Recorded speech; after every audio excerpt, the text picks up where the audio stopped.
it's because you weren't ready for the acquisition. You didn't see the growth or the potential that Hulu had, the potential that Netflix had. You saw the demise of Red Fox. So yeah, you were thinking of the best interest of the company. Meanwhile, everything else is growing around you. Everything else is rising, and you didn't see that worth in that company. So, oh no, you saved us. That's how they would view her. Now, how everyday people view her. Not the greatest person to see acquisitions when they should be grabbed. Yeah, and I think you're right. I also think it's like where we're at in the society, where if, like for example, when after 5 years at Yahoo, everyone pretty much wanted her out, and what she got was a golden parachute of like $24 million. Now, if that was an athlete who fizzled out, right, and got $24 million for going home, sit down somewhere, that person would be crucified. You don't even own the team, but you might own stock in Verizon, which bought Yahoo. You might own stock in Yahoo when it was publicly traded. Well, where's our priorities if we're so outraged by the team we don't even own, but something that affects our bottom line, nothing is ever said? Well, I think part of that too is that athletes are not viewed as academics, right? They're not seen. They're literally stock. I personally, that's part of why I don't really partake in a lot of sports, because I personally feel like it's modern day slavery. But that's a whole other conversation. They're seen as property. You know what I mean? They're property. They are a commodity. They're disposable. If you don't behave the way we need you to, you have to go. If you get injured, you have to go. It's like when a horse gets injured and they put them down. That's the same thing with athletes. You know, they're not exactly seen as, you know, intellectuals. You know, so corporate versus, you know, sports. You know, you kind of get you get more allowances because, okay, well, you went to school for this. You know, you're educated. You're this. You're that. So, you know, we can maybe give you a pass. But personally, I think a lot of it, regardless of whether it's sports or corporate America, has to do with not only race but gender. I think that we're in a part of history right now where if you say anything about a woman, all hell's gonna break loose, you know. Yeah. And then heaven forbid you mention that she slept with the boss, then it turns into a Me Too thing, right? And then, you know, then of course you have the privilege of not being brown, that you can get away with just about anything, athletic or not. You know, you can probably get away with a lot of things. I mean, Tom Brady is a classic example of that. So Brett Favre is another one, although I don't want to get sued. Oh yeah, there's a few of them. I think the only one that actually got away with something, the top two, would probably be OJ and Ray Lewis. How about it? So I mean, the only two that got away with something. So I mean, you bring up a very good point, right? So here's my question to you two then. Why is it that we hype up a corporate career, right? But then we speak down upon a professional athlete, right? Like, so for example, you have people all the time like, oh, my kid is gonna become this or my kid is gonna become that. But if the kid says, I want to be a professional athlete, it's like, that's unrealistic, right? And certainly we can do more than be professional athletes. But the reason I bring that up is because what is there, like 400,000 athletes in high school, and then that becomes, you know, a couple thousand D1 athletes, and then that becomes a few hundred NFL players or NBA players. So yes, the odds are very slim.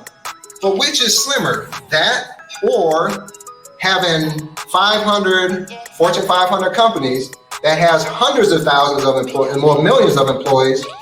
And as you move up through the ranks of CEO, you only have less than 1% are black, right? So why are we so high on promoting a corporate job versus like what you were saying, Danielle, like being business owners instead?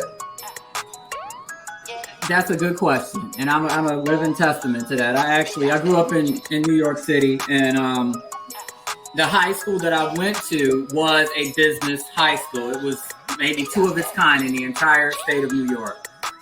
It at the time you literally chose a major in high school. So we had marketing, law, computer science, secretarial studies, like a major. So you would pick a major and starting your freshman year, you would actually take classes in addition to your core subjects that prepared you for a career. So by the time you hit 11th grade, we worked on Wall Street. I worked for Chubb Insurance at 17. You know what I mean? I had several classmates that worked for in the World Trade Center for U.S. Customs. At the time, we had, I think it was Dean Witter. Now then it merged into Morgan Stanley, Dean Witter. All the different mergers that happened on Wall Street. We had 17, 18-year-old students doing those jobs. I graduated high school in 1995, made $15 an hour. We can't even get that as a minimum wage in 2023. Okay, Right. so I'm basically making the same salary as my mom at 18, working for an international investment. But I said that to say we do programs, and this is what other colleges do. I was running in high school. I didn't even start at college yet. College was starting last August. Whenever it started in New York, I can't remember. But we have programs that's the way we should go. And after 22 years of that, it got to the point where every Sunday I was like, my eyes were watering because I hated my job. And at that point, it was 2016, and I was a corporate paralegal. Dealing with Medicare fraud for a DME company, a huge DME company, sitting on the phone all day with administrative law judges getting cursed out about them assuming we were committing Medicare fraud because everybody and their mama had an oxygen tank. So, and we weren't getting paid for it because it was getting flagged as Medicare fraud. So I'm saying all that to say, I think that it's a fail-safe, and I'm guilty of it myself. My oldest daughter just started college in August, and she wants to be a doctor of pharmacy. And as much as I don't want her to get into that machine, I have to understand that she has to have a plan B. You know what I mean? And I'm already in her head. I'm like, okay, yeah, you're going to be a pharmacy doctor, but you're not working for CVS. You're not working for Pfizer. You're going to open your own pharmacy. You understand what I'm saying? So there is merit to having a skill, whether it be certified, licensed, degreed. You have to have some type of skill that if for whatever reason entrepreneurship doesn't work out, you can go temporarily and, work for someone. But I've definitely recalibrated the way that I think in a sense of, okay, yes, this degree is a means to an end because obviously you cannot do certain things without being a PharmD, right? You can't just go and say, oh yeah, I invented this medication, everybody take it, because you're not licensed, you don't have to, So obviously you have to have that as a minimum for certain industries. But you should not automatically think, okay, the first thing I'm going to do is go see if Pfizer is going to hire me or go see if CVS or Walgreens is going to hire me.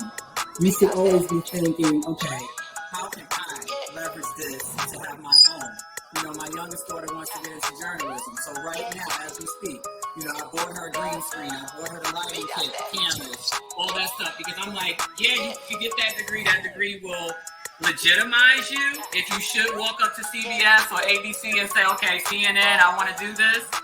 But you should be in a mindset to be able to do this for yourself as well. With your portfolio, with the experience you have now. Use TikTok to your advantage.